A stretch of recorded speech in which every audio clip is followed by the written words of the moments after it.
तो शंकर भगवान की जय।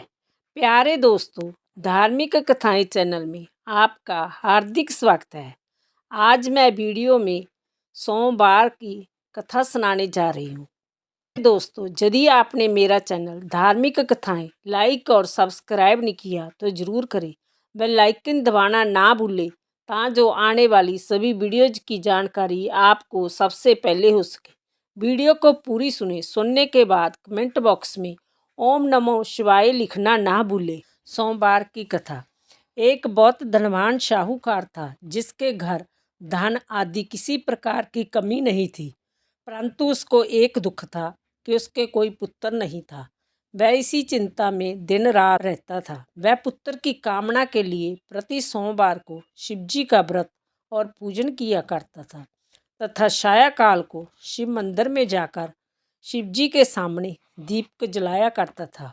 उसके इस भक्ति भाव को देखकर एक समय श्री पार्वती जी ने शिवजी जी महाराज से कहा कि महाराज, जय साहूकार आपका अन्य भक्त है और सदैव आपका व्रत और पूजन बड़ी श्रद्धा से करता है। इसकी मनोकामना पूर्ण करनी चाहिए। शिवजी ने कहा, हे पार्वती, जय संसार कर्म क्षेत्र है। जैसे किसान खेत में जैसा बीज बोता है वैसा ही फल काटता है, उसी तरह इस संसार में जैसा कर्म करते हैं वैसा ही फल भोगते हैं।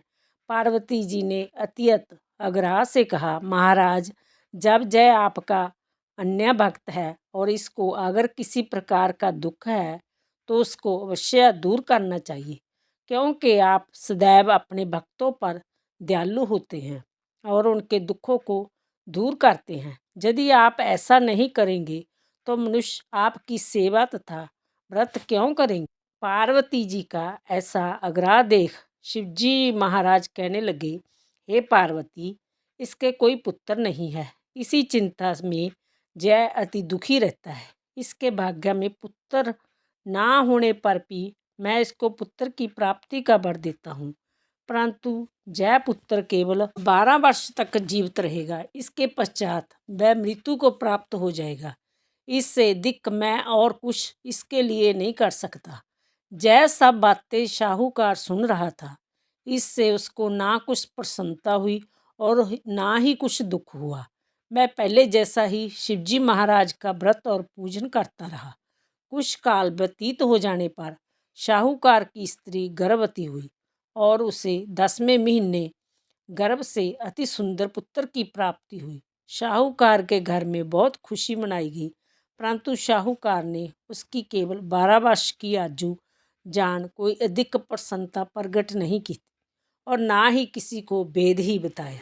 जब वह बालक 12 वर्ष का हो गया तो उस बालक की माता ने उसके पिता से विवाह आदि के लिए कहा, तो वह साहूकार कहने लगा कि अभी मैं इसका विवाह नहीं करूँगा, अपने पुत्र को कांशी जी पढ़ने के लिए भेजूँगा। फिर साहूकार ने अपने साले अर्थात बालक के मामा को बुलाकर उसको बहुत सा धन देकर कहा कि तुम इस बालक को कांशी जी पढ़ने के लिए ले जाओ और रास्ते में जिस स्थान पर भी जाओ यज्ञ करते और ब्राह्मणों को भोजन कराते जाओ। वह दोनों मामा भांजा यज्ञ करते और ब्राह्मणों को भोजन कराते जा रहे थे। रास्ते में उनको एक शहर पड़ा। उस शहर में राजा की कन्या का विवाह था और दूसरे राजा का लड़का जो विवाह कराने के लिए बारात लेकर आया था वह एक आँख से काना था। उसके पिता को इस बात की बड़ी चिंता थी कि कहीं वर को देख कन्या के माता पिता विवाह में किसी प्रकार की अड़चन पैदा ना कर दे।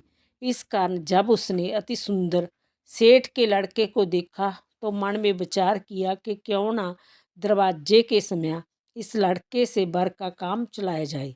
ऐसा विचार कर वर के पिता ने उस लड़के और मामा से बात की तो वो राजी हो गए। फिर उस लड़के को वर के कपड़े पहना तथा घोड़ी पर चढ़ा दरवाजे पर ले गए और सब कार्य प्रसन्नता से पूर्ण हो गया। फिर वर के पिता ने सोचा कि यदि विवाह कार्य भी इसी लड़के से करा लिया जाए तो क्या बुराई है। ऐसा विचार कर लड़के और उसके मामा से कहा, यदि आप फेरों का और कन्यादान के काम को भी करा दे तो आपकी बड़ी कृपा होगी और मैं इसके बदले में आपको बहुत कुछ धन दूंगा। तो उन्होंने स्वीकार कर लिया और विवाह कार्य भी बहुत अच्छी तरह से संपन्न हो गया। परंतु जिस समय लड़का जाने लग गया तो उसने राजकुमारी की चुंदड़ी के पल्ले पर लिख दिया कि तेरा विवाह तो मेरे साथ हुआ है, परंतु जिस राजकुमार के साथ तुमको भेजेंगे वह एक आँख से काना है और मैं कांशी जी पढ़ने जा रहा हूँ। लड़के के जाने के पश्चात उस राजकुमारी ने जब अपनी चुंदड़ी पर ऐसा लिखा हुआ पाया तो उसने राजकुमार के साथ जाने से मना कर दिया और कहा कि जय मेरा पति नहीं है, मेरा विवाह उसके साथ नहीं हुआ है, मैं तो कांशी जी पढ़ने गया है। राजकुमारी के माता पिता ने अपनी कन्या को विदा नहीं किया और बारात वापस चली गई। उधर सेठ का लड़का और उसका मामा कांशी जी पहुंच गए। वहां जाकर उन्होंने यज्ञ करना और लड़के ने पढ़ना शुरू कर दिया। जब लड़के की आयु 12 साल की हो गई उन्होंने यज्ञ रचा रखा था। लड़के ने अपने मामा से कहा, मामा जी आज मेरी तबीयत कुछ ठीक नहीं। मामा ने कहा अंदर जाकर सो जाओ। लड़का अंदर जाकर सो गया और थोड़ी देर में उसके प्राण निकल गए। तब उसके मामा ने आकर देखा तो वह मुर्दा पड़ा है। तो उसको बड़ा दुख हुआ और उसने सोचा कि अगर मैं अभी रोना पीटना मचा दूंगा तो यज्ञ का कार्य अधूरा रह जाएगा। अंत उसने जल्दी से यज्ञ का कार्य समाप्त कर ब्राह्मणों के जाने के बाद रोना पीटना आरंभ कर दिया। संयोगवश उसी समय शिव पार्वती जी उधर से जा रहे थे। जब उन्होंने जोर जोर से रोने की बात सुनी तो पार्वती जी कहने लगी, महाराज कोई दुखिया रो रहा है, इसके कष्ट को दूर कीजिए। जब शिव पार्वती ने पास जाकर देखा वहां एक लड़का मुर्दा पड़ा था। पार्वती जी कहने लगी, महाराज यह तो उसी सेठ का लड़का है जो आपके वरदान से हुआ था।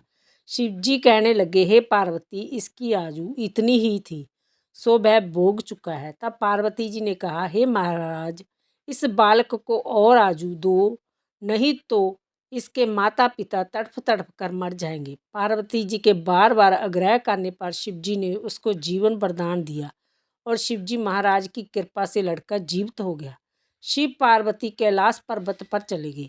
तब वह लड़का और मामा उसी प्रकार यज्ञ करते तथा ब्राह्मणों को भोजन कराते अपने घर की ओर चल पड़े। रास्ते में उसी शहर में आए जहाँ उसका विवाह हुआ था।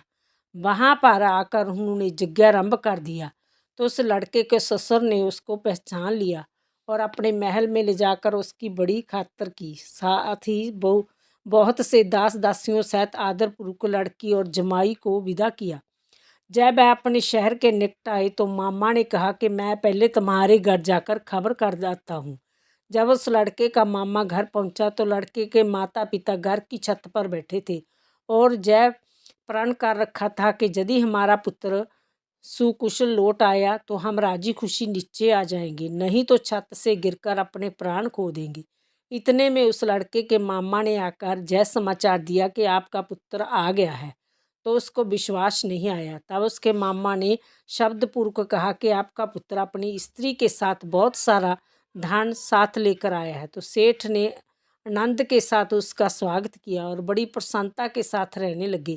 इसी प्रकार जो कोई भी सोमवार के व्रत को धारण करता है अथवा इस कथा को पढ़ता या सुनता है उसकी समस्त मनोकामनाएं पूर्ण होती है। बोलो शिव जी भगवान की।